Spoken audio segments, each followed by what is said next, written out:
इधर एक कॉर्नर वाली नमूनी आएगा आज। अच्छा, तो मेहमान आते हैं, उनके साथ बच्चे भी होते हैं, बल्कि बेतहाशा बच्चे होते हैं, बच्चे होते हैं, 2 भी हो तो 40 होते हैं। तो वो आते हैं, खेल कूद रहे होते हैं, शरारतें कर रहे होते हैं, आपके घर की कोई चीज़ तोड़ देते हैं, तो उनकी मम्मा उन्हें डांटती है, तो आप कहते हैं हाँ बच्चे हैं, जाने ये उतारो तो इसकी गर्दन ऐसा होता है कि नहीं? तो क्या उनसे नुकसान रिकवर कराते हैं? नहीं, कोई बड़ा नुकसान हो भी जाए तो जिम्मेदार कौन होते हैं?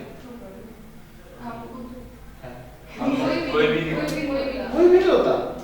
पक्की बात है, आपके नुकसान का जिम्मेदार कोई नहीं होता। ये तो मैं बात कर रहा हूँ रिश्तेदारों की। क्या सिर्फ आप रिश्तेदारों के नुकसान करते हैं, मालेदारों के नहीं करते? उनकी लाइट तोड़ के भाग जाए, कौन जिम्मेदार होता? किसके पास आता है? वालिदैन के पास आता है, कोई जिम्मेदार है। बाद में आके चाहे वो पैसे दें, मांगे जैसे मर्जी करें, आपसे तो कुछ रिकवर नहीं होता। आपकी किचन की निकाल दी जाती है, छोटी सी एक लाइट आई है, ऐसा होता है? नहीं, आपकी कोई जिम्मेदारी नहीं। अच्छा, इसी तरह शादी में हम देखते हैं छोटे छोटे बच्चे भाग रहे होते हैं, तो क्या ऐसा होता है कि आप बच्चा कोई आप मुख्यों की तरह आगे लगते हैं ना, इधर जा रहे हैं, बच्चा धड़म हुआ आया बोला कोई जमीन हूँ, ये कहते हो भाई ये किसका है? ऐसी बात, ये किसका है? मतलब आपको कोई पहचान होती है नहीं? कोई आपको जानता नहीं होता है, किसकी पहचान होती है? भाई गीता मुंडा है। पंजाबी कितने लोगों को समझ आती है यहाँ पे? ओके, तकरीबन बस ठीक है, जिनको समझ आती है उनको भी लगता है सिर्फ समझ ही आती है। हम दोनों में रहने की कोशिश करेंगे। तो वो आपकी कोई पहचान भी नहीं होती, ऐसी बात है ना, तो आपकी कोई पहचान होती है। अच्छा, आपके ऊपर उस वक्त कोई केस हो सकता था? नहीं, ऐसी बात है क्या? नहीं। कई लोगों के बच्चों में दिल करता है कि केस करा दे, इसने मामू को बुलाया तो बहुत ज्यादा दिल करता है केस कराने का, लेकिन हम क्या करा सकते होते? नहीं करा सकते। क्या तो उनकी किसी किस्म की लायबिलिटी होती है? अच्छा, उस वक्त क्या आप सिम नहीं करवा सकते थे? समीक्षा बैंक में अकाउंट ओपन करा सकते थे? किस वक्त कैसे करा सकते? मैंने अपने करवाया था बचपन में। किसका? आपके बचपन में अब्बू ने कराया, तो अब्बू उस वक्त बचपन में नहीं, एक तो ट्रांसफर एक दूसरा अकाउंट होता है बेटा, वो गार्डियन का होता है, आपका नहीं होता। वो गार्डियन ही होते हैं, वो भी अब्बू का ही होता है। बस वो ये होता है कि आपके लिए किस्म की सेविंग के लिए छोटी मोटी सिक्योरिटी रखा रहती है, आप उसमें से जाते तो पैसे निकलवाते, अपने जूते उतार के पीछे बांध करते हैं रुक की तरह। नहीं हो सकता, आपका आईडी कार्ड जब तक नहीं है आप कोई काम नहीं कर सकते इस तरीके से जो आपको लीगली बाइंड कर दे कहीं पे। जब आप अपने राइट्स लेने जाते हैं तो बदले में लायबिलिटीज आती हैं। ऐसा पॉसिबल नहीं है कि आपके राइट्स हो लायबिलिटी ना हो।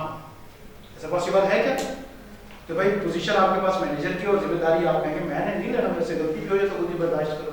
क्या पॉसिबल है? नहीं। जब आप बड़े होते हैं, अपने फैसले खुद करना शुरू कर देते हैं, माँ बाप से इंडिपेंडेंट होना शुरू हो जाते हैं, तो फिर उसके बाद कमाने और खाने की जिम्मेदारी भी आपकी अपनी होती है। तो लिहाजा ना तो आपके उस तरह से कोई राइट्स थे और ना ही आपकी कोई लायबिलिटीज थी और ना ही कोई आपकी अपनी पहचान थी। सारी पहचान किसकी थी? वालिद साहब। आपकी कोई सेपरेट आइडेंटिटी थी वालिदैन से हटके? नहीं। बेसिकली ये जो स्ट्रक्चर होता है ये सोल ट्रेडर स्ट्रक्चर होता है, नॉर्मली 5-6 ईयर वाला होता है। समझ आ गई बात? 5-6 ईयर वाला स्ट्रक्चर गैप होता है, ये सोल ट्रेडर का स्ट्रक्चर है। अब कुछ फीचर इसके अंदर लिख लें। अब सोल ट्रेडर को दोबारा एसेंशियल लिखें, जो आपने खींची थोड़ी लाइन पढ़ी करें। तो 5-6 ईयर, पहली चीज सोल ट्रेडर के अंदर there is no separate legal identity. आपकी अपनी कोई अलहदा पहचान नहीं थी। There is no separate legal identity, कोई सेपरेट लीगल आइडेंटिटी नहीं होती सोल ट्रेडर बिजनेस। पहचान किसकी होती है? हमारे साथ किसकी होती है? No separate legal identity.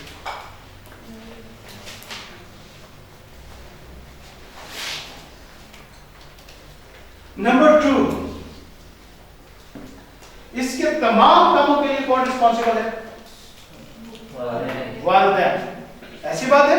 अब वो जिम्मेदार है। अच्छा, अब ये कह सकते हैं कि चीज में 2 लाइट तोड़ी, एक तक तो मैं जिम्मेदार हूं, एक के से मुझे चीर फाड़ दी। नहीं, सारी जिम्मेदारी किसकी है? सारी लायबिलिटी किसकी है आपके कामों के लिए? अब्बू की। क्या अब्बू की लायबिलिटी पे कोई लिमिट है? कोई लिमिट है? वो कह सकते हैं कि नहीं यार भाई इस लिमिट तक तो जिम्मेदारी है, अरे बाद मैं ऐसे जानता भी नहीं है को। ऐसा होता है क्या? नहीं। तो ऑनर्स की लायबिलिटी अनलिमिटेड होती है।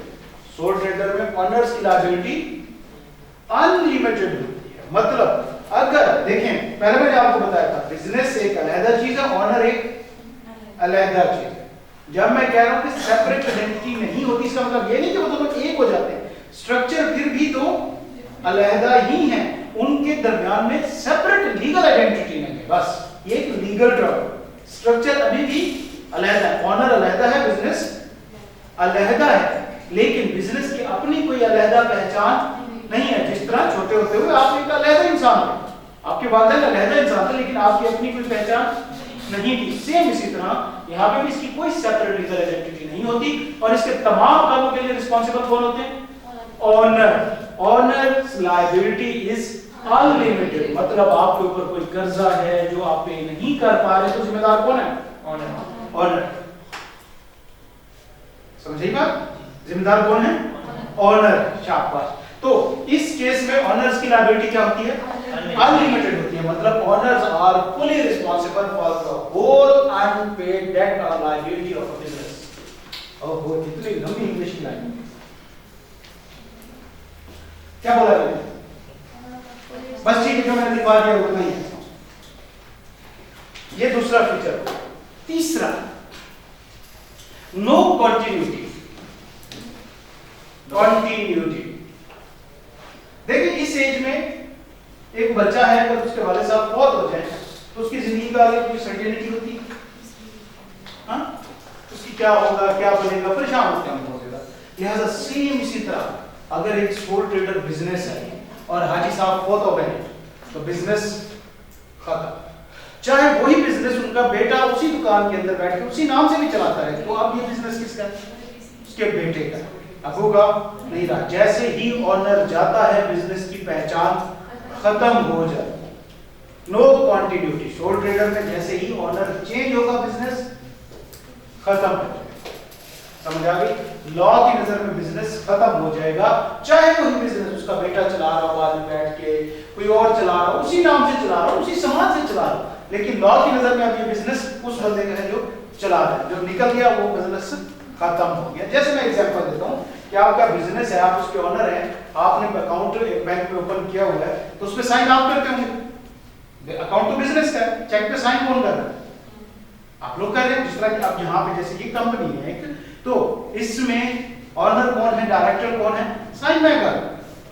क्या मैं कंपनी नहीं, कंपनी एक अलग चीज है, साइन कौन कर रहा है? मैं कर रहा हूं। सेम इस तरह अकाउंट किसका होगा? बिजनेस का होगा। आप साइन कर रहे हो, उसके ऊपर ऑनर है, और आप फौत हो जाते हैं, कल को आपका भाई बहन कोई भी आके बैठ के वहां पे बैठ के काम कर रहा है और वो चेक साइन करके जाता है, क्या बैंक उसे कैश दे देगा? नहीं। क्यों? आप उस बिजनेस के ऑनर नहीं है, आपका अपना बिजनेस है, आपको दोबारा रजिस्टर कराना पड़ेगा। तो लिहाजा इसके अंदर कंटिन्यूटी होती है क्या? नहीं। No continuity means changing of ownership is end of the business. Ownership change हुई किसी भी वजह से, बिजनेस क्या हो जाएगा? एंड हो जाएगा, खत्म हो जाएगा। तो बेसिकली तीन हमने फीचर देखे। Number 1 unlimited liability, number 2 no separate legal identity, and number 3 no continuity. या कंटिन्यूटी की जगह पे एक और वर्ड यूज होता है बड़ा मुश्किल सा, परपेचुअल सक्सेशन। परपेचुअल का मतलब होता है मुसलसल, सक्सेशन का मतलब शिफ्ट होते रहना विरासत में। तो नो परपेचुअल सक्सेशन मतलब ये आगे शिफ्ट नहीं होता या आगे ट्रांसफर नहीं होता। जैसे ही ओनर गया, बिजनेस खत्म। सोल ट्रेडर बिजनेस विरासत में नहीं जा सकता। तो आप सिंपल सा वर्ड लिखिए, नो कंटिन्यूटी। और वैसे स्पेलिंग भी पूछने पड़ता है सक्सेशन, मुझे गूगल करने पड़ता है। अच्छा जी,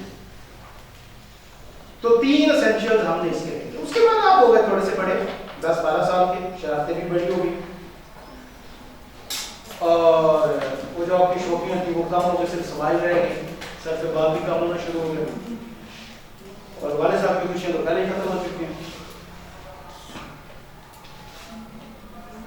12 साल के जब आप थे तो शरारतें आप तब भी करते थे, ऐसी बात है। जरा सोचें, एक शरारत आपने 6 साल की उम्र में की है और एक शरारत आपने 12 साल की, इन दोनों केसेस में आप उस बंदे के हाथ हिलाते जाते हैं, सेम ट्रीटमेंट होगी या फर्क होगा? 6 साल की ट्रीटमेंट में आपको उस तरह कुछ खास नहीं कहा जाएगा। अगर बंदा दिल का अच्छा भी है तो वो वैसे ही बच्चे को जैसे 10 साल रहता है, 12 साल की उम्र में तो दिल करता है बंदा पकड़ के फेंक दे, ऐसी बात है। लेकिन इसके बावजूद भी जो आपने नुकसान किया था वो आपसे रिकवर कर सकता था 12 साल की उम्र में। मैट्रिक के 9th में जब आप एडमिशन लेने गए थे, आप खुद गए थे या आपको साथ गए थे? आपको साथ गए थे। आपको आईडी कार्ड दिया गया था कि नहीं दिया गया था? यहाँ पे एडमिशन लेने आए किसी ने मांगा आपसे आईडी कार्ड? अबू का तो मतलब क्या हुआ, तब भी आपकी अपनी कोई पहचान नहीं थी। आपके वालिद साहब को बुलाया जाता था, वही साहब जाते थे, उनके आईडी कार्ड पे आप रजिस्टर्ड होते थे। तो ये जो सेटअप है साइज में तो थोड़ा बड़ा हो गया है, लेकिन सारी सिचुएशंस क्या चल रही है? सेम चल रही है। Number 1, no separate legal identity. Partnership के केस में भी कोई सेपरेट लीगल आइडेंटिटी नहीं होती। पार्टनरशिप के केस में भी कोई सेपरेट लीगल आइडेंटिटी नहीं होती। देखें, पार्टनरशिप और पार्टनर दो अलग चीजें हैं। जिसका सोल ट्रेडर में बिजनेस और ओनर तो सेपरेट चीजें थी, सेम इसी तरह पार्टनरशिप में फर्म और पार्टनर्स दो अलग चीजें, लेकिन फर्म की अपनी कोई पहचान अलग से नहीं होती। किन की पहचान होती है? पार्टनर्स की पहचान होती है। कोई सेपरेट लीगल आइडेंटिटी नहीं होती पार्टनर्स इसकी फर्म की, सॉरी। नंबर 2, सेम इसी तरह पार्टनरशिप फर्म जो है वो रिस्पांसिबल नहीं होती अपने कामों की। यहाँ पे किसकी लायबिलिटी थी सोल ट्रेडर में, और क्या थी? लिमिटेड या अनलिमिटेड? Unlimited liability. सेम इस तरह पार्टनर्स की लायबिलिटी भी क्या होगी? अनलिमिटेड होगी। मतलब बिजनेस के वो तमाम कर्जों के लिए जिम्मेदार कौन होंगे? पार्टनर्स। समझा की बात? ये दो अलग चीजें। देखिए, एक फर्म है और एक पार्टनर है, दो अलग चीजें। अब से के फर्म के ऊपर 10 लाख का कर्जा चढ़ गया, इसको क्या पढ़ते हैं? 1 मिलियन। और वो गरीबों वाले आपने कायदा लाख 10 लाख वाले नहीं करते, हम अकाउंटेंट हम क्या यूज करते हैं? वर्ड मिलियन सेपरेटेड यूज करते हैं 3 डिजिट के बाद। तो ये 1 मिलियन मतलब कितने हैं? 1 मिलियन। ये भाई मैं आपको समझा रहा हूँ, गरीबों फिर 10 लाख कितने इसके पास? 1 मिलियन मतलब वो किसके पास 1 मिलियन? इसका अपना बैंक अकाउंट है कि नहीं? पार्टनरशिप का अपना अकाउंट होता है ना, पार्टनर्स का तो अकाउंट नहीं होता। सेम इस तरह सोल ट्रेडर का बिजनेस का अकाउंट होता है, उसके अंदर 1 मिलियन पड़ा हुआ है और इसके ऊपर कर्जा 2 मिलियन का। ऑनर किसके लिए रिस्पांसिबल है? 1 मिलियन के लिए, 2 मिलियन के लिए? 2 मिलियन का कर्जा है, 1 मिलियन अकाउंट के अंदर पड़ा हुआ है। ऑनर कितने के लिए रिस्पांसिबल है? 1 मिलियन के। देखिए, पहले तो इसी को ही पकड़ा जाएगा ना। अगर उसके पास पैसे पड़े हैं, आपकी जेब में पैसे हैं, शॉप पे चीज लेने गया तो आपकी जेब से पहले निकाल लेगा। 50 की चीज लिए 10 का वो निकालेगा, 40 आपके मुंह से मांगेगा ना। सेम इसी तरह पहले इसकी अपने फर्म अपने अकाउंट में से 1 मिलियन से पे करेगी, जो रिमेनिंग 1 मिलियन रह गया उसके लिए कौन रिस्पांसिबल है? ऑनर। तो मतलब अनपेड लायबिलिटीज के लिए होते हैं, जो कि हमने वहां पे पढ़ा था, owner is fully responsible for liability, unpaid liabilities के लिए फुली रिस्पांसिबल। हो सकता है फर्म पे कर दे, उसके पास पैसे हो, बिजनेस कर रही है, कमा रही है, उसके पास इनकम होगी ना। तो अनपेड लायबिलिटी के लिए रिस्पांसिबल होते हैं ऑनर। ये वर्ड्स आप लिख लें। अनलिमिटेड लायबिलिटी का मतलब क्या है? ओनर्स और partners are fully responsible for all unpaid liabilities of the firm and sole tradership दोनों।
अच्छा जी,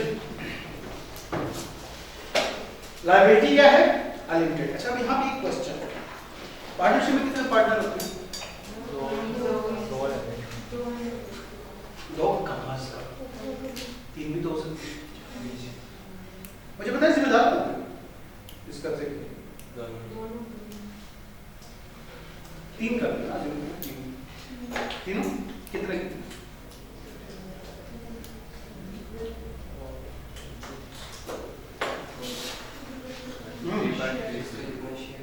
जिसका जितना शेयर हो अच्छी बात है। और ब्रेनस्टॉर्म करें, कोई और मशवरा, कोई और जीनियस? इक्वली या एज पर शेयर? इक्वली। और अगर एक पार्टनर हाथ नहीं रखता तो उसका शेयर कौन पे करेगा? बाकी तो रह जाएंगे वो आपस में आप उन पे करें, उनको